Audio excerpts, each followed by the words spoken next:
Stop explaining yourself, especially to people who have already decided not to understand you. Read that again in your mind. Stop explaining yourself to people who have already decided not to understand you. Because one of the most exhausting things you can do in life is repeatedly defend your character to someone who benefits from misunderstanding you. You explain what you meant. They twist your words. So you explain again. They question your intentions. You give them more details. They accuse you of something that isn't true. So you provide evidence. You tell the entire story. You try to make them see your perspective. You think, if I can just explain this clearly enough, they will finally understand. But they don't. So you explain again, and again, and again, until eventually you are no longer having a conversation. You are begging for permission to be understood, and that is where you begin giving your power away. There is something Marcus Aurelius understood nearly 2,000 years ago that many people still struggle to accept today. You can control your actions. You can control your intentions. You can control your choices. But you cannot control another person's interpretation of you. And the moment your peace depends on making everyone understand you, your peace no longer belongs to you. Think about how dangerous that is. Someone misunderstands you, and suddenly you cannot relax. Someone thinks badly of you, and suddenly you need to fix it. Someone criticizes your decision, and suddenly you need their approval. Someone tells a false story about you, and suddenly you feel responsible for changing their mind. But why? Why should another person's opinion become your emergency? Why should their misunderstanding become your burden? Why should you spend hours defending a life they have never lived? Today, we're going to explore one of the hardest lessons of Stoicism. How to stop explaining yourself. How to recognize when a conversation is no longer worth having. How to stop chasing validation from people committed to misunderstanding you. How to separate your character from your reputation. And how to develop the kind of inner strength that allows you to walk away without needing the last word. Because sometimes the strongest explanation is no explanation at all. Imagine this. You make a decision about your life. Maybe you leave a relationship. Maybe you change careers. Maybe you distance yourself from someone. Maybe you stop doing something that makes everyone else comfortable, but makes you miserable, and someone questions you. Why would you do that? What happened? Don't you think you're being selfish? You begin explaining. At first, the explanation is simple. You tell them your reasons, but they don't accept them. So you add more details. They challenge those details. Now you begin defending yourself. 20 minutes later, you're trying to convince another person that you have the right to make a decision about your own life. Notice what happened. The conversation quietly changed. It started as, "This is my decision," and became, "Please approve of my decision." Those are not the same thing. One comes from ownership, the other comes from dependence. This is where Stoicism becomes incredibly practical. The Stoics believed that some things are within our control, and others are not. Your choices? Within your control. Your effort? Within your control. Your principles? Within your control. Your response? Within your control. But someone else's opinion? Not yours. Their interpretation? Not yours. Their approval? Not yours. Their disappointment? Not entirely yours. Their gossip? Not yours. And yet, how much of our lives do we spend trying to control exactly those things? We rehearse conversations in our heads. We rewrite messages. We explain our intentions. We defend decisions. We monitor reactions. We check whether someone is angry with us. We wonder what they're saying behind our backs. We imagine how we can change their perception. And without realizing it, we build our emotional life around things we cannot control. Marcus Aurelius had enormous political power. He was emperor of Rome. But even an emperor could not control what everyone thought about him. Think about that. He could command armies, but not opinions. He could issue laws, but not control interpretations. He could govern an empire, but he could not force another human being to understand his intentions. Neither can you, and once you truly understand that, something inside you becomes quieter. You stop trying to manage every version of yourself that exists in other people's minds, because there are hundreds of versions of you, maybe thousands. Your parents have one version, your friends have another, your co-workers have another, your partner has another, people who dislike you have another, people who admire you have another. Someone who met you on your worst day may believe that version is the real you. Someone who met you on your best day may believe something completely different. Which version are you going to control? All of them? You can't. You could spend your entire life explaining and still be misunderstood. So perhaps the goal isn't to be perfectly understood. Perhaps the goal is to live in a way that you understand yourself. That changes everything. Because there is a huge difference between being misunderstood and being uncertain about who you are. When you are uncertain, every opinion feels dangerous. Someone calls you selfish, and you panic. Am I selfish? Someone calls you unsuccessful, and you question your life. Someone says you've changed, and you wonder whether changing was wrong. But when you know your values, when you examine your behavior honestly, when you know why you made your decisions, other people's opinions become information, not commands. You can listen without obeying. You can consider without surrendering. You can learn without collapsing. That is inner strength. And notice something important. This does not mean you should never explain yourself. Healthy communication requires explanation. If you hurt someone you love, explain. If you've made a mistake, take responsibility. If someone genuinely wants to understand, communicate. If your decision affects someone who deserves clarity, give them clarity. Stoicism is not an excuse to become emotionally unavailable. It is not permission to avoid accountability. It is not, I don't owe anyone anything. That can become arrogance disguised as philosophy. The question is not, should I ever explain myself? The question is, who am I explaining myself to, and why? That second question matters enormously, because sometimes you're explaining to create understanding, and sometimes you're explaining because you cannot tolerate disapproval. Those motivations may look similar from the outside, but internally they are completely different. Ask yourself, if this person still disagrees with me after I explain, will I be okay? If the answer is no, you may not be communicating, you may be seeking validation, and validation can become addictive. You explain, they approve, you feel relief, so the next time you're uncertain, you explain again, they approve again. More relief. Eventually, you lose the ability to make decisions without consulting the invisible jury in your head. What will they think? Will they understand? Will they approve? Will they be disappointed?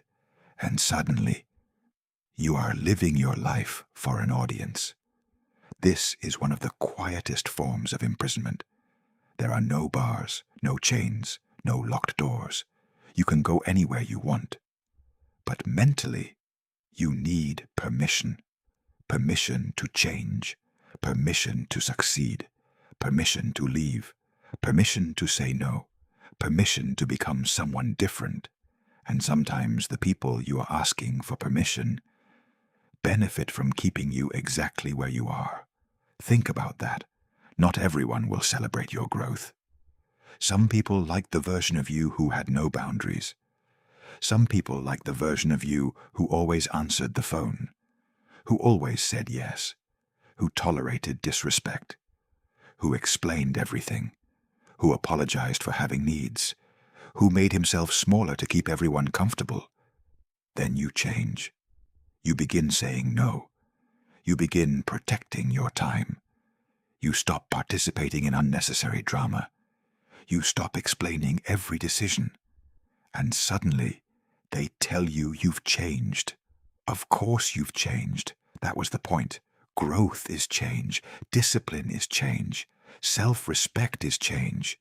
If becoming stronger requires you to remain exactly the person everyone else prefers, you will never become stronger. But there is something uncomfortable about growth. When you change, some relationships change with you, and not everyone will understand. This is where many people retreat. They begin becoming stronger. Then someone criticizes them. So they explain, "I'm not trying to be rude. I'm just focusing on myself. I'm sorry I've been busy. I hope you understand. Maybe I shouldn't have said no." And slowly, they negotiate themselves back into the old version. Why? Because being misunderstood feels uncomfortable. But discomfort does not mean you're wrong. Sometimes discomfort is simply the price of becoming someone new. Marcus Aurelius constantly reminded himself that his responsibility was to act according to virtue, not according to applause. That distinction is everything. Because if applause determines your direction, criticism will determine it too. If praise can control you, insults can control you. If approval makes you move forward, disapproval can make you stop. Either way, someone else is holding the steering wheel. The Stoic goal is not to become indifferent to everyone. It is to become anchored strongly enough in principle that opinions do not determine your character. Imagine a ship. If it has no anchor, every current moves it. Every wind changes its direction. Every wave decides where it goes. That is what happens when your identity depends entirely on other people's opinions. A compliment moves you one way. An insult moves you another. Praise makes you confident. Criticism destroys you. Acceptance makes you peaceful. Rejection makes you question your worth. Your emotional state becomes weather, constantly changing. But principles are an anchor. What kind of person do you want to be? Honest, disciplined, compassionate, courageous, responsible, patient. Then measure yourself against those things, not against applause. Suppose someone says, "You're selfish." Don't immediately defend yourself. Ask, "Am I?" Examine it honestly. Have you been neglecting responsibilities? Have you been treating people unfairly? Have you become self-centered? If yes, correct yourself. You don't need anger. The criticism helped you. But perhaps you've simply established a boundary. Perhaps someone is angry because you finally said no. Perhaps they call you selfish because they can no longer use your time whenever they want. Then ask, does saying no violate my values? If not, you don't need a courtroom defense. You can hear their opinion and continue. This is one of the most liberating abilities you can develop, the ability to let someone be wrong about you. That sentence sounds simple, but try living it. Let someone misunderstand you. Let someone believe a story that isn't completely accurate. Let someone think your boundary is selfish. Let someone think you've changed. Let someone leave without understanding everything. Can you tolerate that? For many people, The answer is no, because we secretly believe that if someone misunderstands us, we have lost control. But you never had control over their mind. You only had influence, and influence has limits. You can tell the truth clearly. You can communicate respectfully. You can explain once, maybe twice. But eventually, you must allow the other person to decide what they believe. Otherwise, the conversation becomes a negotiation with reality. You keep saying, "No, that's not what I meant." They say, "Yes, it is." You explain. They reinterpret. You explain again. They reinterpret again.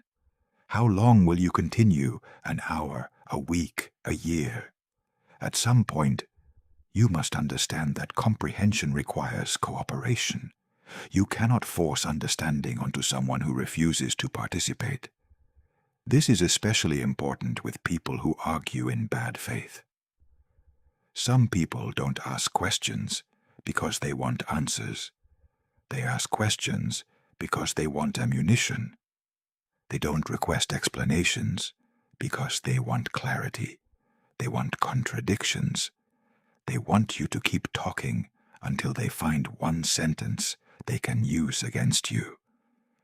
And if you haven't learned to recognize this, you can spend enormous amounts of energy trying to solve a conversation that was never designed to be solved. Here is a simple sign. Watch what happens when you clarify yourself. A person who genuinely wants understanding becomes clearer. A person committed to misunderstanding you simply moves the argument. You answer one accusation, they create another. You explain one detail, they attack another. You correct one misunderstanding, they reinterpret something else. The target keeps moving. That is not a conversation. That is a trap, and you are allowed to stop participating. You can say, "I've explained my position. You don't have to agree," and then stop. Notice how powerful that is. You don't have to agree. Many arguments continue because both people believe disagreement must be eliminated. But why? Two people can hear the same story and interpret it differently. Two people can have different values, different experiences, different expectations, different priorities. You do not need to convert every person you meet. You are not responsible for creating universal agreement. Sometimes maturity sounds like, "I understand your perspective. I disagree, and I'm comfortable leaving it there. No anger, no performance, no desperation, just clarity." This becomes even more important when dealing with gossip. Someone says something false about you. Your first instinct may be to chase the story. Who said it? Who heard it? What exactly did they say? I need to explain what really happened. Be careful, because when you chase every rumor, you give every rumor importance, and sometimes defending yourself repeatedly makes you look more controlled by the accusation than the accusation deserves. There are situations where false claims must absolutely be corrected, especially when your work, safety, legal interests, or important relationships are genuinely at risk. Wisdom requires context. But ordinary gossip, often, your life is the answer. Time reveals patterns. Character reveals patterns. Consistency reveals patterns. If someone hears something about you and immediately believes the worst without ever asking you, that tells you something about the relationship. You may not need to chase them. Sometimes losing the respect of someone who never trusted your character is not a loss. Think about how much energy people spend trying to repair their reputation with people they don't even respect. Isn't that strange? You don't admire their judgment. You don't admire their character. You don't want their life. Yet their opinion of you can ruin your entire day. Why? Because the ego doesn't care whether the judge is qualified. It only cares about the verdict. Stoicism challenges that. Before allowing an opinion to enter your mind, consider the source. Would you ask this person for advice?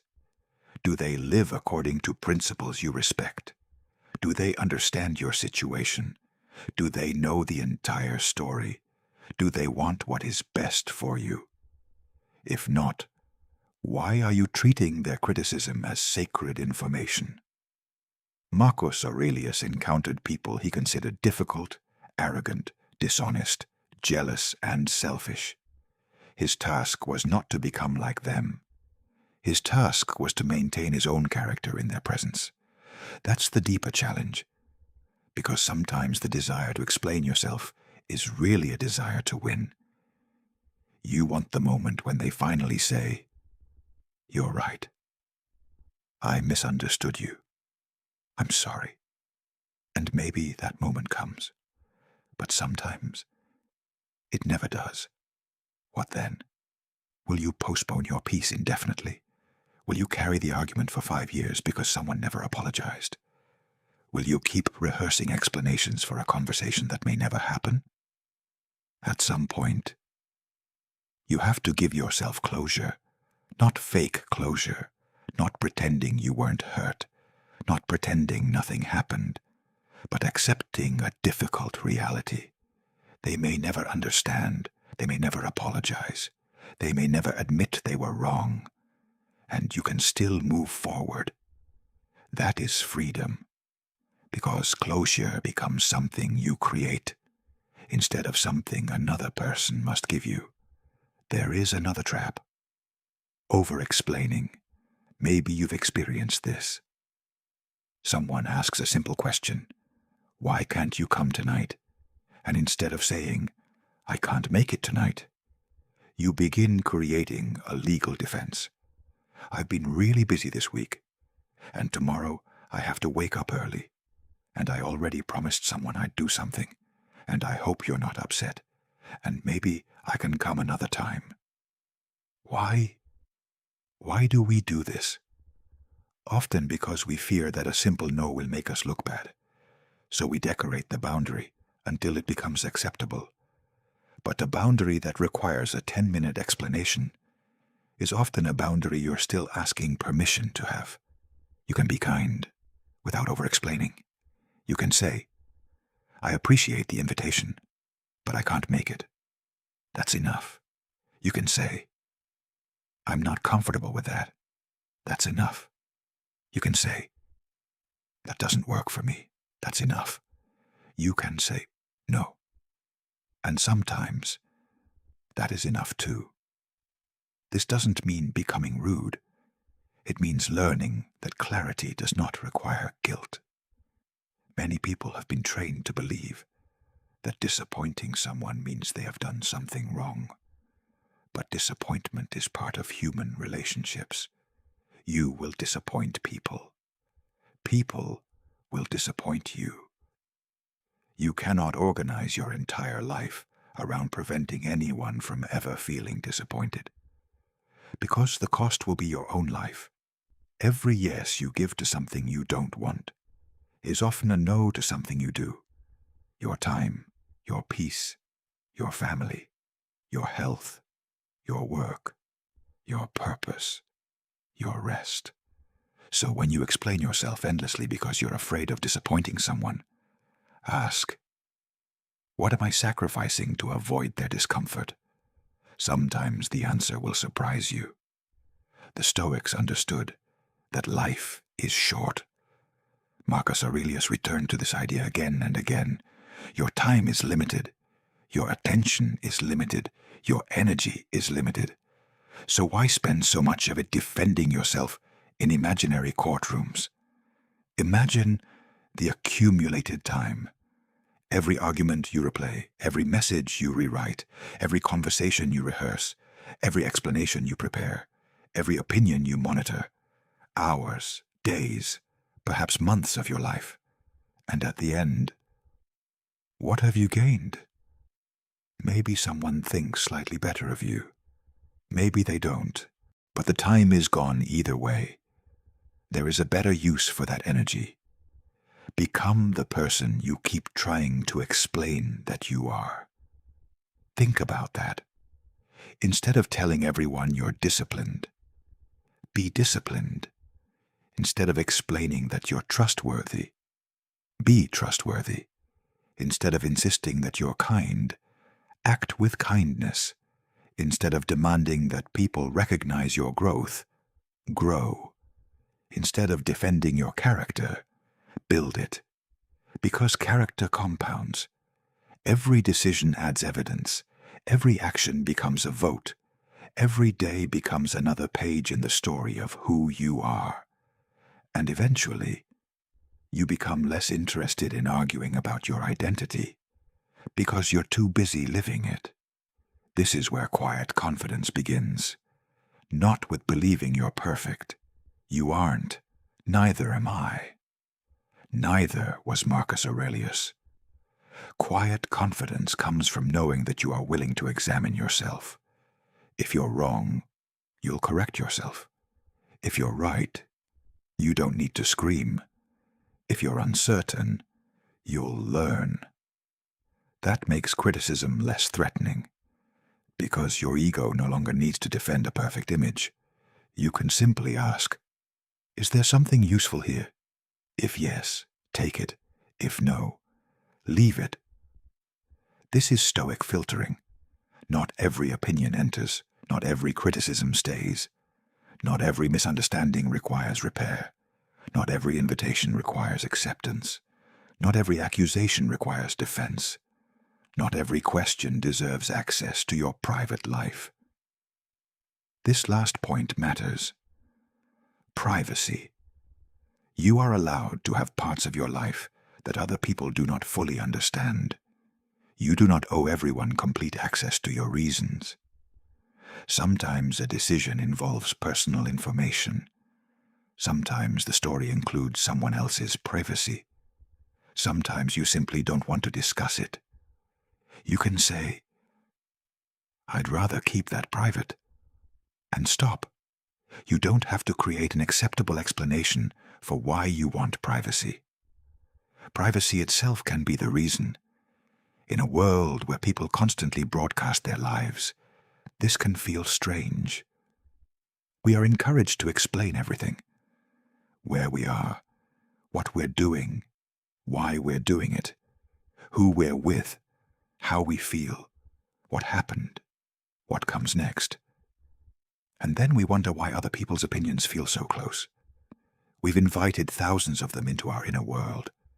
Stoicism asks for something different, an internal center, a place inside you that does not require an audience, a place where you can examine your own actions honestly, where you can ask, did I act according to my principles? Did I behave with courage? Did I behave with justice? Did I use wisdom? Did I exercise self-control? If the answer is yes, then perhaps you can sleep peacefully, even if someone misunderstands you. And if the answer is no, then change. Not because someone humiliated you, not because you need their approval, but because your character matters to you.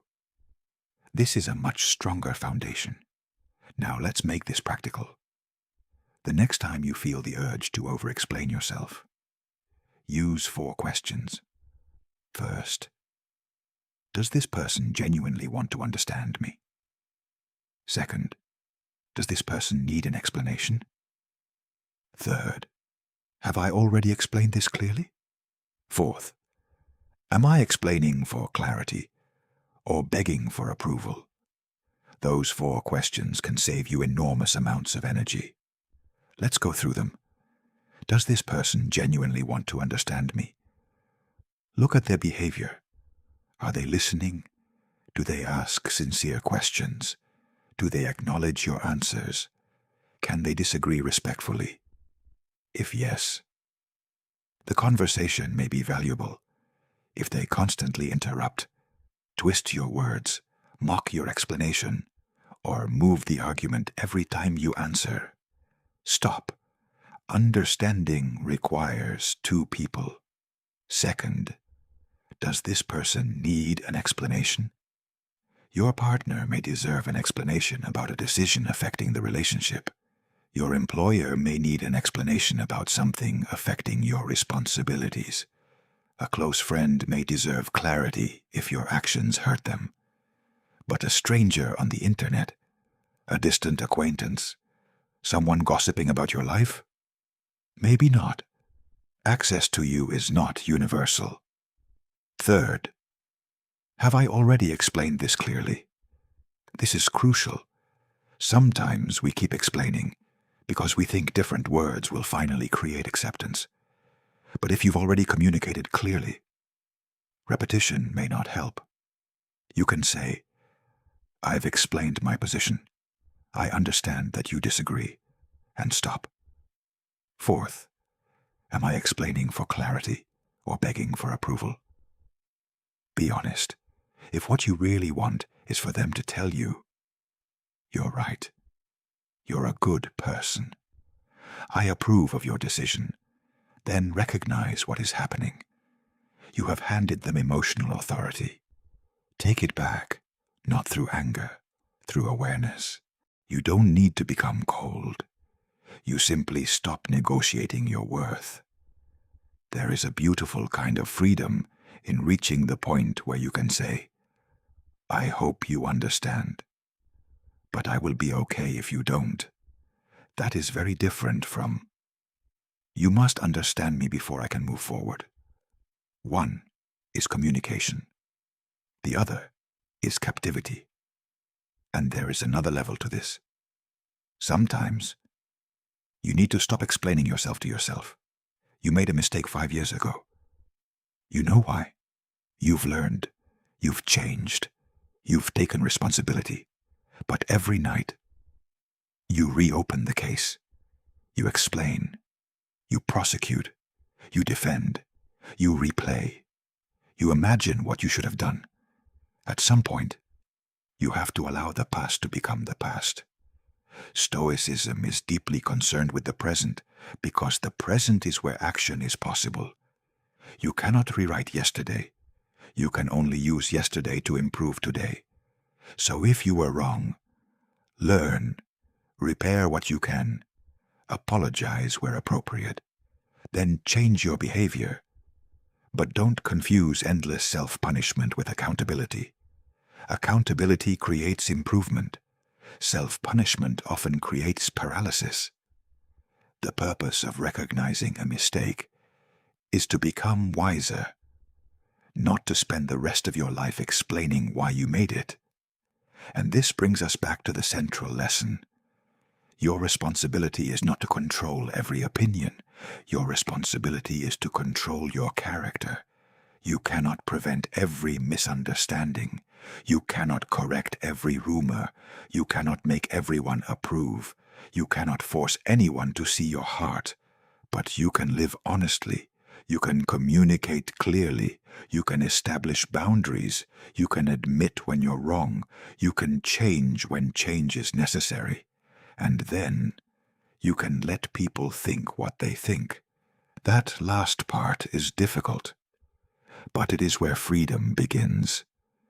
Imagine how different your life would feel if you stopped trying to manage every opinion. Imagine how much energy would return to you, how much time, how much attention. Someone doesn't understand your decision? Okay. Someone thinks you've changed? Maybe you have. Someone doesn't like your boundary. They're allowed not to like it. Someone thinks you're wrong. Consider their argument, then decide for yourself. Someone leaves because you stopped being convenient. Let them, not with bitterness, not with superiority, simply with acceptance. You are not here to be universally understood. No human being ever has been. Not Marcus Aurelius, not the greatest philosophers, not the greatest leaders, not the kindest people, not you, and not me. If you do anything meaningful, someone will misunderstand it. If you establish boundaries, someone will dislike them. If you change, someone will prefer the old version. If you succeed, someone may call you lucky. If you fail, someone may call you foolish. If you speak, someone may say you're too loud. If you remain silent, someone may say you're weak. You cannot win this game. So stop playing it. Build something better. A life based on principles. A character you respect. A mind capable of hearing criticism without becoming enslaved to it. A heart capable of caring about people, without requiring everyone to approve of you. And a sense of self strong enough to say, "You are allowed to misunderstand me. I am still responsible for becoming who I know I should be." That is inner strength. And the next time you feel that familiar urge, the urge to send another paragraph, to explain one more time, to prove what you meant, to convince someone of your intentions, pause. Ask yourself, have I been clear? Have I been honest? Have I taken responsibility for what actually belongs to me? If the answer is yes, you may be finished. You don't need the last word. You don't need the perfect argument. You don't need to watch their face change. You don't need them to admit you were right. Sometimes peace begins when the conversation ends. Let them think. Let them talk. Let them misunderstand. And you continue. Continue working. Continue learning.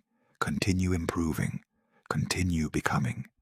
Because your life is happening while you are trying to explain it. Don't waste it. Marcus Aurelius spent his life surrounded by opinions, praise, criticism, political pressure, expectations, conflict. But the philosophy he practiced kept returning him to the same place, his own mind, his own actions, his own character.